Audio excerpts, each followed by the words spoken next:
Warning: the rise of the new financially strained middle class in society. Be cautious. Society is increasingly seeing the rise of what I call the new financially strained middle class. This emerging group is becoming more common in major cities today. They own homes and cars, and their lives appear glamorous on the surface, but they lack a true sense of wealth or contentment. Since the advent of currency and trade, humans have been clear in defining what it means to be rich or poor. Wealth has always been the sole standard for measuring prosperity. Social classes gradually formed as humanity evolved. Some people might not have much material wealth and may even appear poor, but due to their high social status, they are still considered part of the affluent class. In modern times, the criteria for distinguishing between rich and poor have increasingly shifted towards social capital and individual status, becoming a dominant value system. However, in recent years, a new group has emerged: the new financially strained middle class. On the surface, they seem glamorous, but in reality, they are under immense financial pressure and don't feel happy. Unlike the traditionally poor, who worry about basic needs like food and clothing, this new group owns homes in the city and even possesses valuable assets. Yet they still feel tremendous pressure. They are emotionally unfulfilled, feel disconnected from the city they live in, and lack aspirations for their lives. So, what exactly does the new financially strained middle class mean? And how did they come to be? What can we do to avoid becoming one of them? Before we dive deeper, don't forget to follow the channel for more insights about money and to help you achieve financial freedom quickly. Think Billionaires channel welcomes you all. Most of this new financially strained middle class belong to the generation born between the 1980s and 1990s. They've attended college, benefited from higher education, and secured good jobs with stable incomes. They pursue the lifestyle and status of the middle class, appearing glamorous on the outside. Despite working for years, they have almost no savings. This group may seem successful, but in reality, they face significant financial and lifestyle pressures. They feel too exhausted to enjoy the prosperity of the city, find no joy in life, and are merely trying to survive. The new financially strained middle class can be divided into two distinct groups. Group 1: migrants to major cities. This group includes people who move from smaller towns to major cities for education or work, then settled there, buying homes and cars. With the growth of urbanization and access to higher education, many from smaller regions seek to escape their hometowns, break away from the traditional paths of previous generations, and improve their current lives. Often, the only way to achieve this is by gaining admission to a university. Many have poured all their effort into studying day and night, ultimately succeeding in university entrance exams to seize the chance to leave their hometowns. Most of them work tirelessly to get into college, hoping to establish a foothold in the city. As a result, their career plans don't include returning to their hometowns. After graduating, they push themselves once again, competing fiercely to land a good job in the city, then dedicating themselves relentlessly, often at the expense of their personal lives. Eventually, they manage to buy a house and a car in the city, achieving success for themselves and even elevating their family's social status. But beneath this polished exterior, they bear an enormous burden. In major cities, where talent is abundant, competition is fierce. To achieve a glamorous life and earn others' respect, they've exerted tremendous effort and overcome countless challenges. The house and car they struggled to acquire are often only partially paid for with a down payment. They must make monthly payments for decades. Every day, the moment they wake up, they dive into work, laboring diligently to earn their salary.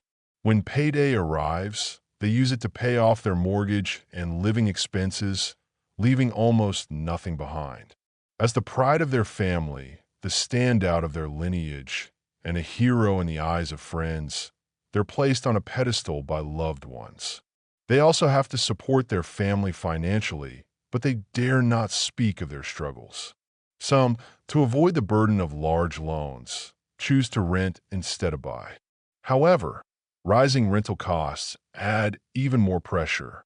Whether renting or paying a mortgage, they all face immense stress. They don't feel they belong in the city, and some locals look down on them, making true integration difficult. Their emotional well-being suffers as well. Thus, these individuals may appear successful and affluent, but they're deeply lacking in both material and emotional fulfillment. They maintain a glamorous facade, but they're exhausted, with no energy left to pursue a truly fulfilling, vibrant life. Group 2, City Locals. This group is the envy of many migrants because they don't have to worry about housing. Many assume their lives are easy and carefree. In reality, they do have certain advantages, such as better access to education for their children and local benefits, but they aren't entirely free from financial pressure, just less so than migrants. Many of them, because they don't need to worry about housing, can choose less demanding jobs after graduation with modest salaries, as long as the job is close to home and offers a stable life. But in today's era of rising costs, even with a home, a low salary makes it hard to live comfortably. With limited income, their lifestyle is constrained. They can barely save each month, often spending their entire paycheck. As a result, they too are considered part of the new financially strained middle class. Why the new financially strained middle class emerges. With societal and economic progress, most people today have escaped poverty, no longer worrying about basic needs like food and clothing, and their lives have become more prosperous and comfortable. However, in recent years, the new financially strained middle class has been appearing more frequently, especially in developed urban centers.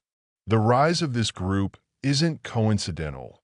It's the inevitable result of long-standing societal trends. Eastern societies have traditionally emphasized the virtue of frugality. Families and schools taught people to spend wisely and avoid wasteful extravagance.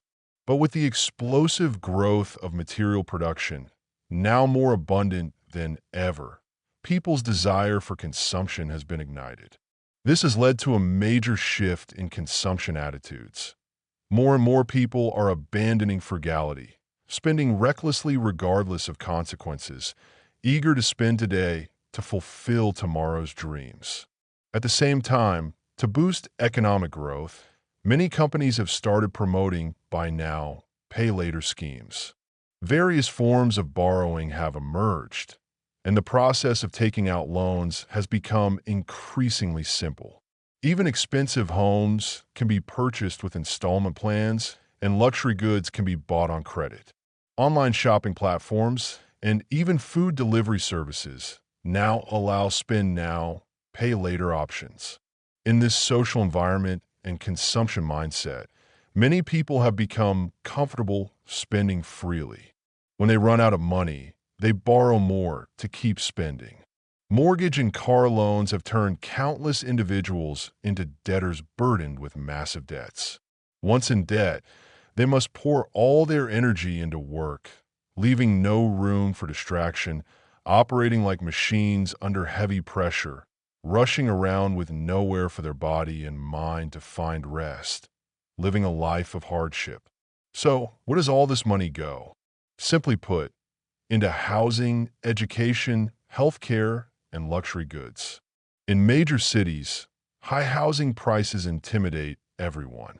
In developed urban centers, buying a home feels almost unimaginable. Very few can pay for a house in full. Some manage to scrape together a down payment, but many, even pooling the savings of 2 generations, still can't afford one. Even after securing a down payment, they begin the long journey of mortgage payments, becoming enslaved to their home. Beyond housing, there are car payments and daily household expenses. In this high-consumption era, every expense is significant, especially the cost of children's education. In such circumstances, despite earning a decent income, they must spend every dollar carefully. Some have a strong desire for luxury goods. To own the items they love, they often ignore their financial limits, focusing solely on acquiring expensive things. As a result, they own a home, a car, and wear designer brands, occasionally socializing with friends at upscale venues.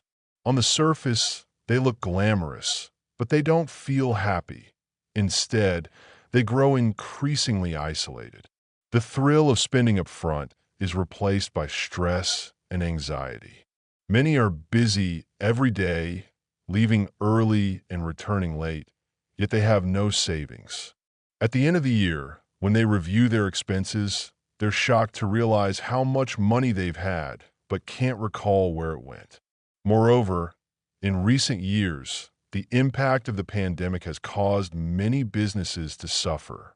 Some small companies, unable to withstand the pressure, have shut down, leaving many jobless. Larger companies, while staying afloat, have also been hit hard, with declining performance leading to layoffs or salary cuts. In this challenging job market, the number of the new financially strained middle class keeps growing and their financial struggles deepen. How to avoid becoming part of the new financially strained middle class. The lives of this new financially strained middle class are filled with hardship and can easily lead to collapse. So, what can we do to avoid becoming one of them? First, college students need to plan their careers carefully. Today's cities are not what they were 10 years ago. Opportunities to make money are scarcer, and establishing a foothold is harder. Meanwhile, many smaller cities and even suburban areas are developing rapidly and can adequately meet daily living needs. So, unless it's absolutely necessary, after graduating, students might consider leaving major cities and returning to their hometowns or smaller cities to build their careers. As someone who has faced similar challenges, I deeply understand the struggles this new group endures. In this fast-changing era, especially for students just entering the workforce, finding a career path that suits you is crucial. I'd like to share a few tips based on my own experience, hoping to help you avoid becoming part of this new financially strained middle class. I want to emphasize the importance of career planning. Reflecting on my own post-graduation days, I, too, felt lost about my future and realized that determination and a degree alone weren't enough to thrive in the cutthroat competition of big cities. So, I advise you to start thinking about your future career path while still in college. Don't blindly chase big city life. Choose based on your interests and strengths, while being realistic about how your skills match market demands. Next, don't overlook the potential of smaller cities or suburban areas. I once dreamed of living in a big city, but I later realized that smaller cities, or even suburban regions, offer less pressure and more room for growth. The rapid development of these areas has created new opportunities for us.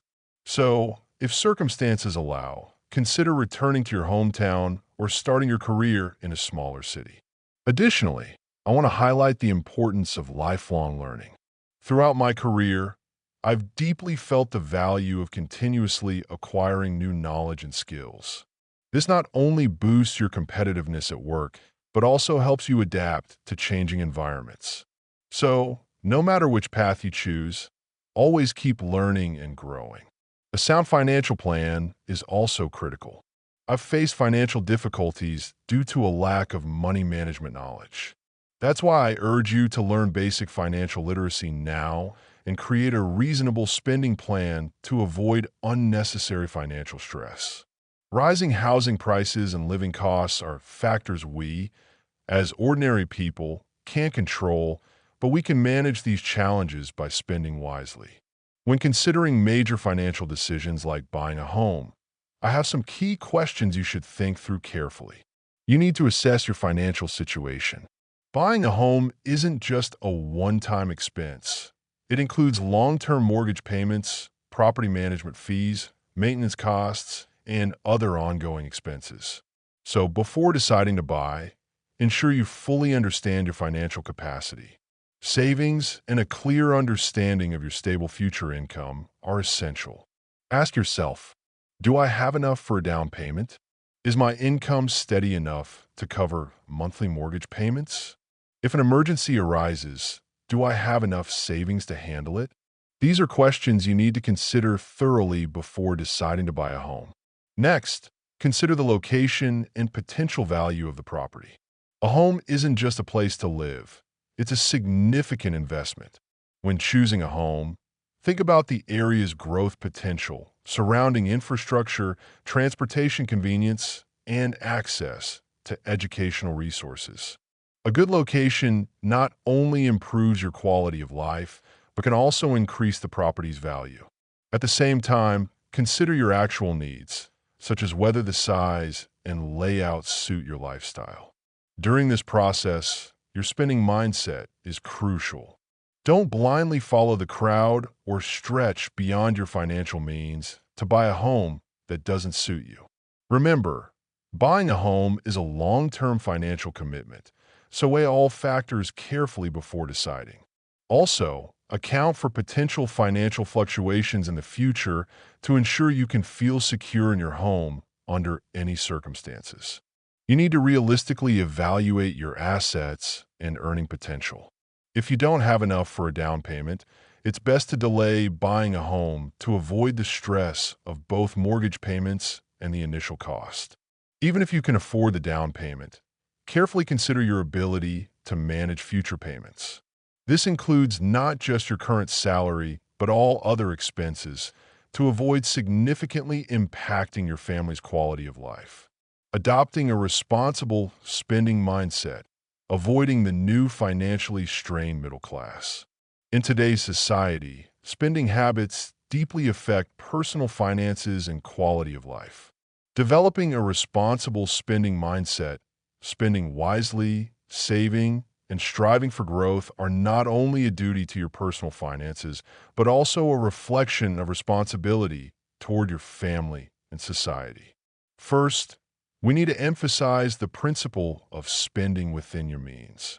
This means your expenses should be based on your actual income. When budgeting, account for all fixed costs like rent, utilities, and essentials. Additionally, set aside a fund for emergencies, such as unexpected medical expenses or home repairs. Next, a frugal mindset and a drive to improve are crucial. This isn't just about saving money, it's a way of life. By cutting unnecessary expenses, we can save more for future costs, like buying a home or funding children's education. When spending, avoid impulsive decisions. Before buying anything, ask yourself, do I really need this? Can I afford it without affecting other essential expenses? If the answer is no, it's best to hold off. Additionally, avoiding the urge to keep up with others and controlling shopping impulses are key to rational spending. In a consumer-driven society, it's easy to be influenced by those around you, leading to purchases you don't need. Spend based on your needs and financial situation, not to compete or show off. Curbing the urge to compare and controlling shopping impulses starts with building self-confidence and enriching your emotional well-being. At the same time, social environments and family education play a significant role in shaping a healthy spending mindset. Building self-confidence and enriching your emotional life are key to avoiding blind consumption and comparison. When someone has a strong sense of their own value and abilities, they're less swayed by external material temptations. This requires investing time and effort in personal growth and self-improvement, such as learning new skills, pursuing hobbies, or advancing your expertise. When our emotional world becomes rich and diverse, we can more easily focus on self-improvement instead of chasing external material temptations. Next, societal trends and media also matter. Society should promote healthy, rational spending habits, encouraging people to seek emotional fulfillment rather than focusing solely on material goods. Media and advertising should take responsibility, avoiding excessive promotion of luxury consumption and materialism, and instead spreading positive messages about personal growth and the pursuit of emotional value. Finally, family education plays a decisive role in shaping children's spending habits. Parents should use their actions and words to help children understand the value of money, learn to save, and prioritize emotional well-being over material possessions. Through family activities and conversations, parents should help children build confidence and develop their interests and talents. In short, avoiding comparison and controlling consumption desires is a multifaceted process requiring collaboration between individuals, society, and families. By boosting self-confidence, enriching our emotional lives, creating a healthy social environment, and providing proper family education, we can foster a more rational and healthy spending mindset. Conclusion: seeking true happiness. Many college students from rural backgrounds who never had the same opportunities as city kids have always dreamed of city life. After graduating, they choose to stay in the city, hoping to provide a better life for the next generation. This is understandable. Some city locals, unburdened by worries about housing or their children's education, opt for low-stress jobs with modest but stable salaries, a reasonable choice. However, both groups often end up as part of the new financially strained middle class. This stems from various causes, some unavoidable, others preventable. To improve their quality of life and feel more connected to their surroundings, many in this group can adjust their habits to break free from the cycle of overconsumption. While pursuing material satisfaction, we must also seek emotional fulfillment. In conclusion, regardless of our starting point, we should all strive to find a way of living that brings us true happiness and fulfillment. Through continuous self-improvement, we can gradually escape the circumstances of the new financially strained middle class and discover our own path to happiness. Due to time constraints, I'll end the video here. I share free knowledge on how to become wealthy, an entrepreneur, an investor, and achieve financial freedom. If you don't want to miss out, please follow my channel, turn on notifications, and share this video freely. I sincerely wish everyone who liked this video achieves financial freedom soon. As long as you find one or two helpful quotes in this video that improve your life, I'm already fulfilled.